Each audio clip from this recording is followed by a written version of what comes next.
está en estado de salud, son sanos, ¿no? Ustedes han escuchado, ¿no? Es flaco, pero nunca es enfermo, es sano.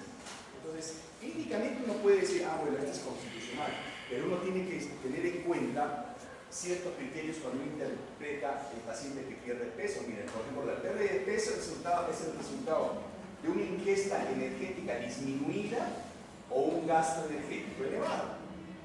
Son dos razones, ¿no?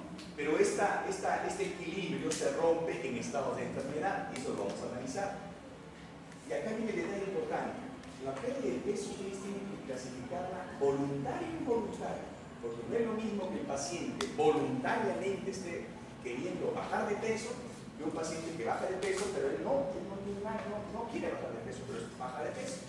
Y qué importante es definir si es voluntario o involuntario. ¿Por qué? Porque acá le adelanto una cosa, la pérdida de peso involuntaria frecuentemente indica un problema médico o psiquiátrico. Y ahí ya nos vamos al campo de los trastornos de la conducta alimentaria, ¿no? La anorexia, la bulimia, la ortorexia, hay una serie de trastornos de la conducta alimentaria, ¿no?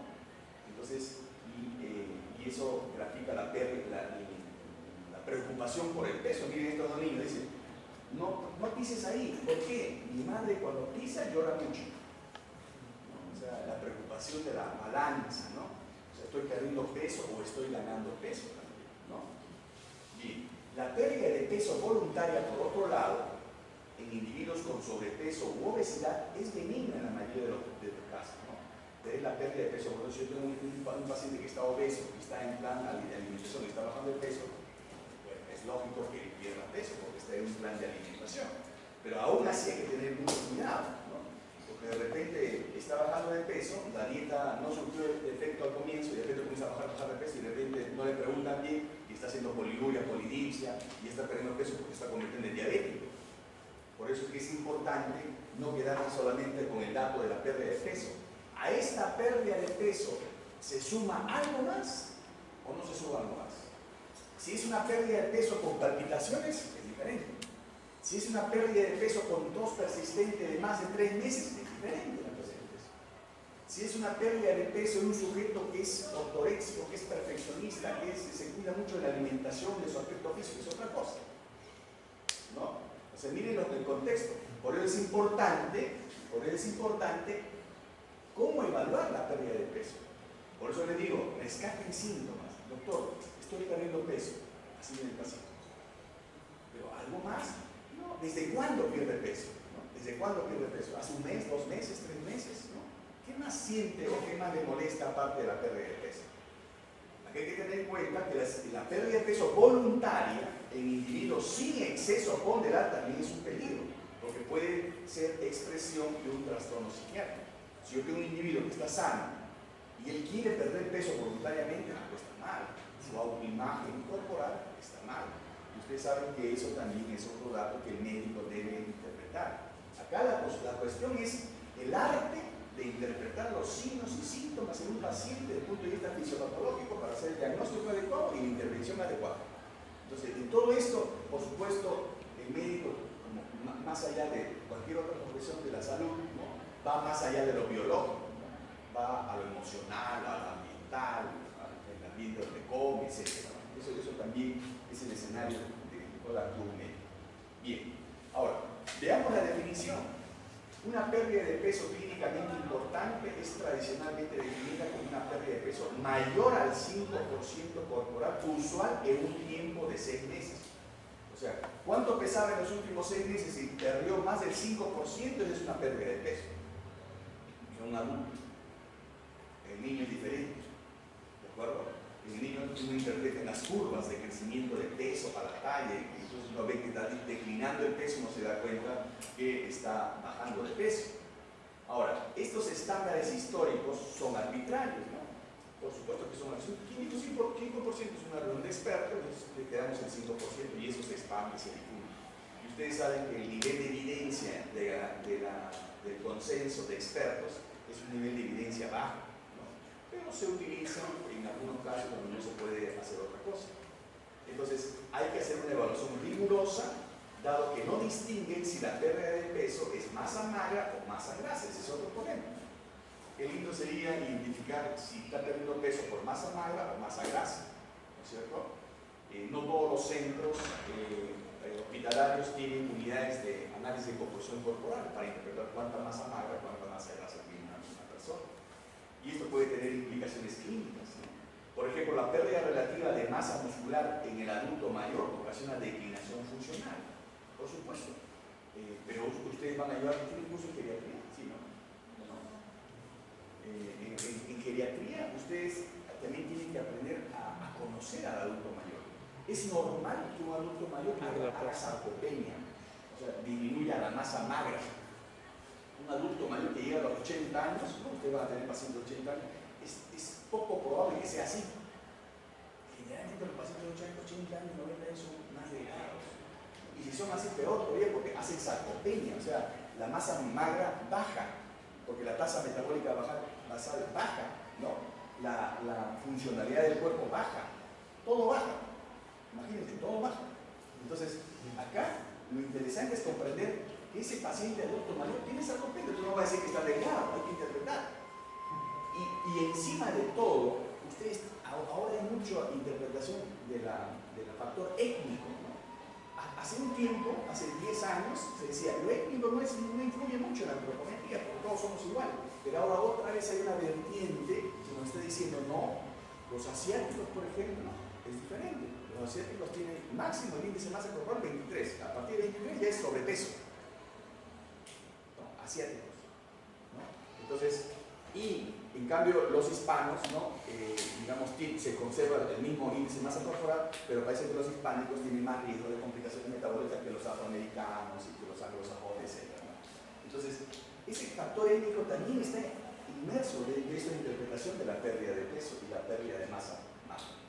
Por el contrario, una pérdida de peso a predominio de una masa grasa mejora la condición clínica. Claro, por supuesto, si está en exceso la masa grasa, pierde la masa grasa. Ahora, es cierto también, si usted tiene un paciente obeso que le da cualquier enfermedad que obliga a pérdida de peso, a un delgado que le da la misma enfermedad y que lo obliga a pérdida de peso, el obeso pierde grasa. En cambio, el flaco que está bien y que pierde peso por X motivo que no es nutricional, pierde masa magra. Por eso que al flaco se le ve más flaco, ¿no? Al gordo le conviene, pero al flaco se le ve más flaco. Ese es el problema. Y eso ustedes tienen que saber para informar a los padres o al paciente para que no se preocupen mucho, ¿no? Ahora, cuando existe una pérdida de peso involuntaria que excede el 10% del peso usual en individuos no obesos, se debe investigar las causas y las consecuencias potenciales. Este es un punto de corte muy importante. Si ustedes ven que en los últimos 6 meses ese paciente ha perdido más del 10% y no es obeso, y no hay motivo para que pierda peso, ahí sí tienen que investigar las causas. Por ejemplo, si es un niño de 1 año, 2 años, de repente porque no quiere comer, o de repente porque a veces se le da la velocidad de crecimiento, ¿no? Pero si es un adulto mayor, lo primero que uno viene a la mente cuando un adulto mayor comienza a bajar de peso es cáncer, ¿no? Y si fuera un sujeto de 50, 40 años, de repente diabetes también, si se suma a otras molestias. Entonces uno tiene que interpretar la pérdida de peso, pero uno tiene que indagar. La pérdida de peso involuntaria que excede, la pérdida de peso involuntaria que excede el 20%, ya ha aumentado más, está frecuentemente asociada con severa malnutrición proteica y energética, deficiencias nutricionales y disfunción multiorgánica. Acá es más evidente, por supuesto, en clínica, si la pérdida de peso es más del 20%. Pero el punto de corte es 10% sin dejar de tener mucha importancia esa pérdida de peso al comienzo del 5%. ¿De acuerdo? Bien, entonces acá tienen algunos criterios de la OMS, ¿no? Ustedes saben que son criterios que ustedes tienen que individualizar en cada paciente. Recuerden, y repito esto reiteradamente, ustedes tienen que analizar en cada paciente. No todos los pacientes son iguales. La pérdida significativa de peso relativa al tiempo se define como pérdida de 2 kilogramos en un mes, 5% de peso en un mes, 7.5% de pérdida de peso en 3 meses, 10% de pérdida en 6 meses. Son algunos criterios que les sirven a ustedes para seleccionar una población en riesgo que necesita investigar qué está pasando en ese organismo. Si solamente el motivo de consulta es la pérdida de peso. Pero recuerden, si ustedes tienen pérdida de peso, puede haber varias causas de pérdida de peso. Pero si tienen pérdida de peso, palpitaciones y en el examen físico encuentran bocio, ¿qué cosa es? Hipertiroidismo. Y si ustedes tienen pérdida de peso y un tosedor crónico de 3 meses y de repente ha hecho hemoptisis, tuberculosis, ¿no? ¿Ven cómo sumando los síntomas uno más? Pero si es pérdida de peso, hasta puede ser normal, ¿no? Entonces miren, sumando los síntomas, explorando más signos, es más fácil llegar al diagnóstico. Fácil entre comillas, ¿no? Uno tiene que hacer en cada paciente estrategias. Entonces, en la evaluación cualitativa de la pérdida de peso se debe requerir los datos previos del paciente. A veces no hay el patrón y duración de la pérdida de peso para establecer si la pérdida de peso es progresiva. Determinar si la pérdida de peso es intencional, cambios en el apetito, ingesta calórica, actividad física, o sea, indagar más datos. Para eso es la historia clínica. Establecer si existen condiciones funcionales, médicas o psicológicas asociadas a pobre ingesta de alimentos. Y inclusive algunos postulan estas reglas mnemotécnicas, ¿no? Las 9D asociadas con la pérdida de peso puede ayudar en la evolución de la pérdida de peso, particularmente en el adulto mayor, ¿no? Con pérdida de peso, dentición, depresión, discapacidad, disgeusia, o sea, problemas de degustación, demencia, drogas, disfagia, dolencia, diarrea, ¿no? Demencia, ¿no? Eso también hay que interpretarlo bien, no vaya a ser como el congresista, ¿no? Leer más, yo creo que hay personas que no saben hablar. Yo creo que eso así es. No creo que sea tan ignorante, ¿no? Yo no creo que le echen la culpa como se ha aplicado el otro doctor que se ha hecho en la Universidad de La Plata, no creo. En ese tiempo, bueno, no, ya. Entonces, pero no creo, yo creo que más bien el médico, por eso es una cosa que insiste, es que el médico tiene que saber expresarse, hablar, comunicar. Pero a veces cuando uno habla bien, le entienden mal. A mí también me entendieron mal hace 3 años, cuando RPP, no sé qué periódico me entrevistó sobre un super bebé que venía de Piura, y me entendió y me dijo, la lactancia materna ocasiona obesidad. Entonces, inclusive hicimos un escándalo en el Ministerio de Salud y RPP me entrevista y el Chema me dice, pero usted ha dicho eso, no me ha dicho eso, búsqueme la grabación, que aparecía Moreno, búsqueme la grabación. Y no era así, y lo que yo había dicho era que los niños que lactan tienen una manera peculiar de subir de peso, que uno en el popular puede decir, oye, ese niño está obeso. En realidad, el concepto de obeso está ahí, pero no significa que ese obeso sea malo. Ese exceso de peso por lactancia materna. Entonces, por eso digo, acá la interpretación es diferente, por eso uno tiene que hablar claro. El médico que no habla claro no se debe entender, él tiene una limitación tremenda. Y hable con el espejo, que una manera de hacer oratorios hablando delante del espejo, ustedes saben, ¿no? No se pongan calato, no pongan una ley, hable delante del espejo, miren, porque es muy importante la comunicación, a prueba de error. Bien, en esto que parece engorroso es el resumen más importante de la clase. Ustedes lo tienen impreso, ¿no? Lo tienen impreso, no supongo. Ahí dice bien claro acá, yo tengo que acercarme, ¿no? Aquí dice, pérdida de peso documentada más del 5% del peso usual durante los últimos 6 meses. Por ahí comienza. Si el paciente consulta y ha perdido más del 5% en los últimos 6 meses, ¿qué es lo que hacen ustedes? Primero una historia clínica completa. Porque tienen, ¿puedes darle foco? Creo que foco. ¿Qué cosa? Foco. Ahí está mejor, ¿no? Ahí está. Entonces, ¿qué hacen en la historia clínica completa? Primero hacen una historia dietaria, una historia familiar, una historia de sus antecedentes patológicos, personales, una historia social, ¿no? La revisión de los sistemas, ¿no? Tentativamente buscan enfermedades psiquiátricas, consumo de algunos componentes que es usual en el Perú, no de hierbas, de las malas, ¿no? Sino de verde, esas cositas que a veces están se les ocurre poner a la población, ¿no? O drogas que no son prescritas por el médico, o la imagen corporal. Uno va indagando entonces clínicamente cómo va. Segundo paso, el examen físico, justo lo que le decía. Acá buscan los síntomas y acá buscan los signos. Acá buscando, de acuerdo a la edad, uno va de acuerdo a la edad, ¿no? Malignidad es más frecuente en pérdida de peso en el adulto, ¿no? Por ejemplo, una persona de 60 años pierde peso, pero y no hay otro motivo. Hay que buscarles dónde se está perdiendo sangre. Como una persona que está perdiendo peso y tiene TB no positivo en heces y no se dio cuenta, sale en el examen así, hay algo ahí, ¿no? No se preocupe, y uno tiene que complementar los estudios que podrían ser la causa. Pero también hay problemas gastrointestinales, problemas endocrinos, cardiopulmonares, nutricionales, infecciosos, neurológicos, estas enfermedades psiquiátricas, ¿no? Y después de una buena historia clínica y un examen físico, uno dirige los exámenes auxiliares, ¿no? Y esa es una peculiaridad, ¿no? A veces yo atiendo pacientes que vienen de Estados Unidos, ¿no? Y vienen con, no les miento, vienen solamente para un chequeo.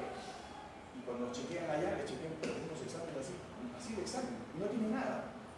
Les han pedido así de examen, ¿no? Entonces, el examen en medicina es dirigido de acuerdo a lo que uno encuentra en historia clínica y en el examen físico. Y más aún en nuestra población que no tiene acceso muchas veces al costo elevado de algunos exámenes. Imaginen en mi especialidad, en endocrino hay pruebas que son muy sofisticadas, ¿no? Y de alto costo. Yo no lo puedo, digamos, demandar de frente estas pruebas que quizás el paciente no lo puede hacer. Entonces ahí viene el primero examen general, ¿no? Hemograma, electrolito, hemoglobina glicosilada, función tiroidea, ¿no? Función hepática, ¿no? Signos de inflamación. La proteína C reactiva es muy útil en determinar si hay infección o no activa, ¿no? Examen de orina, examen de heces, ¿no? Una radiografía de tórax, o sea, buscando cuáles podrían ser las posibilidades de la pérdida de peso. Y en base a estos datos, usted dice, bueno, vamos focalizando y basado en la historia, en el examen y en los test, uno puede decir, sospecho de malignidad, sospecho de un desorden gastrointestinal, sospecho de una infección. De repente es un muchacho de 20 años, flaco, ¿no? Barbudo, y de repente encuentro otros datos, de repente tiene HIV, ¿no? ¿Okay? Entonces, o posibles deficiencias nutricionales, ¿no? De repente está anémico, tiene deficiencia de folato, zinc, cobre, deficiencia de vitamina D, etc., ¿no? Y es más, miren, acá, este cuadrito de abajo resume siempre la intención del médico. Este cuadrito de abajo dice bien claro, dice, este cuadro es el que más me gusta de todo esto. Porque acá dice, si no encuentro una etiología determinada, ¿no? Uno tiene que reevaluar en 1 a 6 meses. Pero si no encuentro nada, yo no puedo decir al paciente, oye, ya estás de alta. No encuentro nada, en este momento yo no encuentro nada, pero sería bueno reevaluar de acá a unos meses. En cambio, si usted dice, señor, no se preocupe, usted no tiene nada, los exámenes salieron muy bien, lo felicito, hasta luego. Y de repente en 6 meses sangra y tiene un cáncer de mamas. ¿Quién quedó mal? El último médico. Es igual que el médico que atiende niños, ¿no? El pediatra. Señora, tiene un paciente con fiebre, una faringitis, una simple faringitis con fiebre alta, que un niño es aparatoso, etcétera, vómitos, diarrea, ¿no? Y uno le indica los antiinflamatorios, analgésicos, antibióticos, el ideal, etcétera. Todo bien, todo perfecto. Fue el primer alumno, perfecto, todo está perfecto. Pero a la hora que se va, ya, este es el tratamiento, señor. Muchas gracias, doctor. Y se va. Y la señora se da cuenta que el tercer día, el segundo sigue la fiebre, el tercer día sigue la fiebre. Mejor llamamos al otro médico, a ver una segunda opinión, es bien clásico. Una segunda opinión. Y ya perder el paciente. Ya cuando tiene segunda opinión, sí ya perder el paciente. En cambio, el médico ve, señora, le he examinado al niño, tiene esto, va a tomar esto, otro, pero señora, la fiebre va a durar hasta 3-4 días. Si a partir del 5.º día sigue la fiebre, llámeme, señor.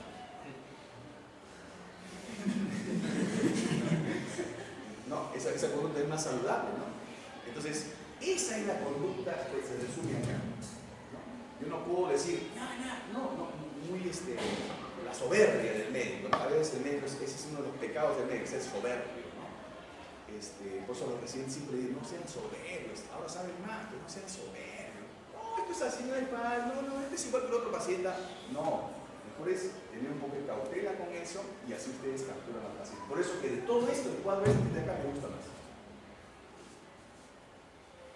Bien, y acá tienen un resumen en el cuadro siguiente, cómo son las principales causas de pérdida de peso. Miren, cuando hay pérdida de peso involuntaria con apetito incrementado, por ejemplo, por supuesto está el hipertiroidismo, pero no solamente va a ser por eso. Acá en el hipertiroidismo será pérdida de peso involuntaria con apetito incrementado, con palpitaciones, cansancio, sudoración, con otras molestias, ¿no es cierto? Después dice, diabetes mellitus no controlada, por supuesto, el diabético tiene polifagia, ¿no es cierto? Y pérdida de peso, ¿ok? Entonces, eso pueden ser algunas condiciones que podrían explicar esto, en principio. Pero miren la pérdida de peso, ¿no? Con apetito disminuido, por ejemplo, hay los problemas gastrointestinales, ¿no? El cáncer, ¿no? Son otra manera de interpretar diferentes situaciones, ¿no? Hasta alcohol, ¿no? Los alcohólicos, ¿no? O algunas drogas, ¿no? Hay una droga que es el metilfenidato, que se da mucho en niños, que es para los niños que hay mucho sobrediagnóstico de hiperactivos, ¿no? En los niños uno de los grandes errores en medicina hay que asumirlo es que muchas veces uno diagnostica demasiado. Hiperactivo, metilfenidato. Y ahora ya saben que el metilfenidato, hiperapetito, el metilfenidato disminuye 2 centímetros menos en la entrada final. Hay un trabajo que salió hace la semana pasada, 2 centímetros menos, ¿no? Entonces, no es que ver qué cosa hiperactiva. A veces llaman hiperactivo al niño travieso. El niño es travieso, el niño jorobado, travieso. Todos los niños son malitos. Cuando no son traviesos hay que preocuparse, hay que leerlos, ¿no? Entonces, esa es una serie de causas. Acá hay pérdida de peso voluntaria. Hay que ver si está tomando alguna droga, ¿no? Hay que ver si está siguiendo un plan de alimentación, porque siempre están los trastornos de conducta alimentaria, ¿no? O algún tipo de conducta que hace que el paciente quiera ser delgado, ¿no? Entonces este cuadro les da una idea de los diagnósticos posibles, ¿no? Y por supuesto, cuando uno sospecha, va pidiendo los análisis, en ese orden, pidiendo los análisis. Entonces, por ejemplo, la historia clínica que he dado, más o menos ustedes tienen un orden, ¿no?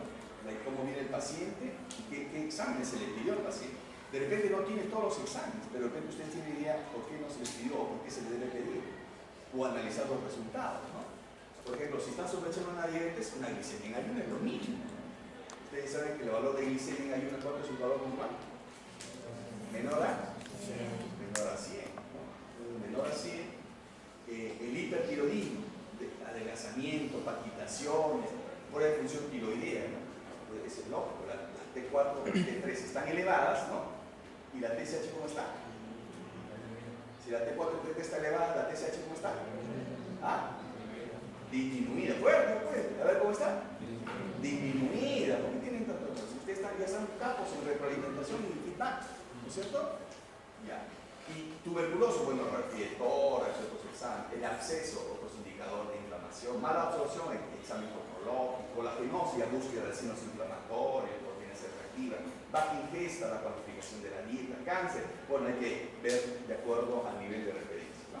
Entonces, vean este orden, ¿no? Síntomas, signos y exámenes auxiliares. Bien, entonces, bajo ese contexto uno interpreta que ya sea en exceso de peso o en deficiencia, este es un estado patológico en el cual el organismo responde. Siempre el organismo frente a deficiencia o exceso trata de conservar la homeostasis, o sea, el equilibrio, ¿no? Ese equilibrio que a veces no se obtiene, ¿no?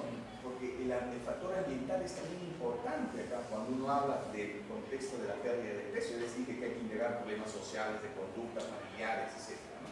Hasta religiosos, ¿no? Pero los cambios bioquímicos de alimentos, ustedes saben que son los usuales, ¿no? Si una persona comienza a bajar de peso, ¿qué se despierta? Todo lo que se despierta en la fase de ayuno. Bajo ese contexto, ustedes lo interpretan.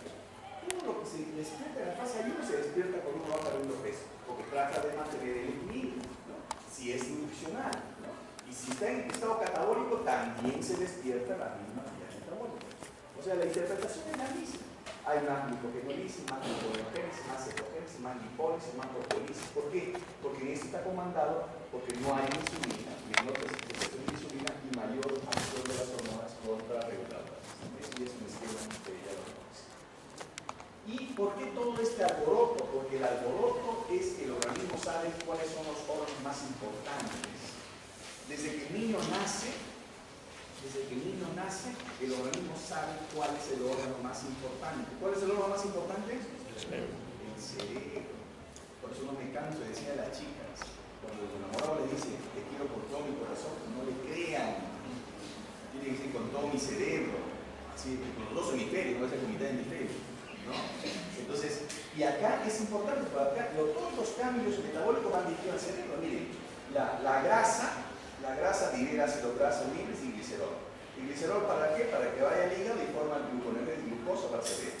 ¿Y el ácido graso para qué? Para que vaya al hígado y forme cuerpos cetónicos. Los cuerpos cetónicos inicialmente usados por el músculo, pero después van a ser usados por el cerebro, cuando el harina se provoca. El músculo también suelta aminoácidos que sirven como fuente de energía al intestino y a la vez el intestino provee alanina al hígado para que forme glucosa. Pero el músculo también provee glutamina para el riñón, que cuando hay un ayuno muy prolongado, ya el riñón comienza a hacer gluconeogénesis, ¿no? Más activa, y a partir de glutamina forma glucosa. Todo este alboroto de sustratos van dirigidos a los órganos más importantes, ¿no?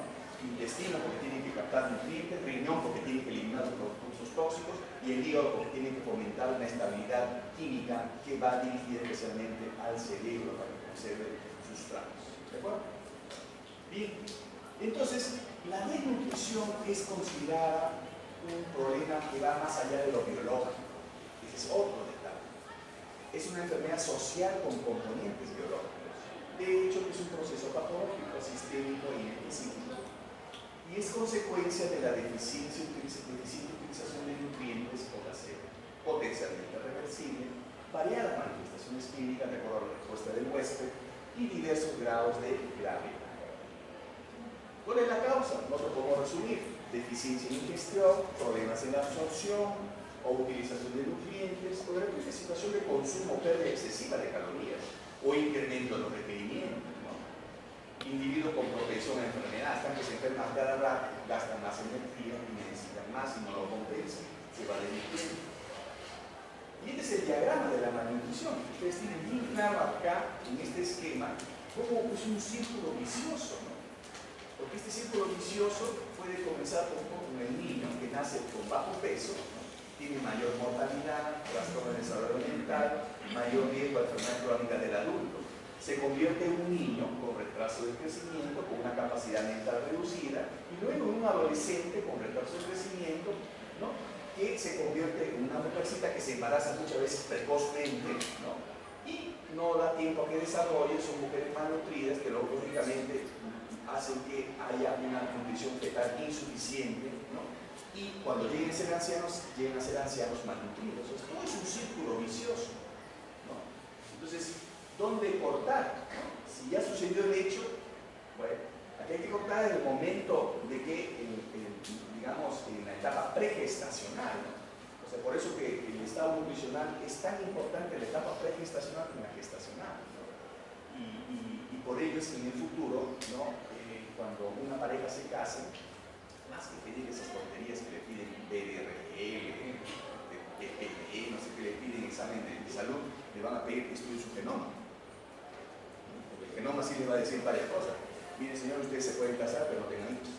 O tengan hijos, pero eso bajo su responsabilidad, porque hay un 25% que tengan esta enfermedad. O de repente le decir, bueno, ustedes pueden, está bien, usted puede embarazarse, pero tiene que consumir tanta cantidad de miligramos de folato durante el embarazo. Porque el genoma es por eso que expresa esa necesidad. Y ahí ya no metemos al campo de la nutrigenómica. ¿No?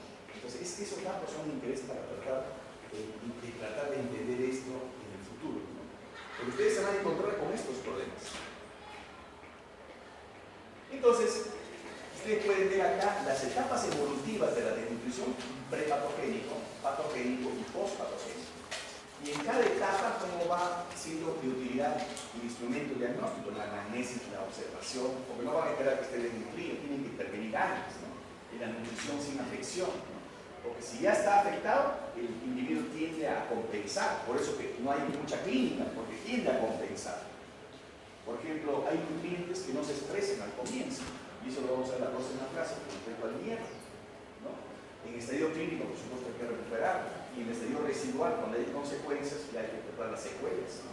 Entonces, hay que tener mucho cuidado con esta interpretación y los instrumentos que uno utiliza. Sí. ¿Qué significa homeoresis?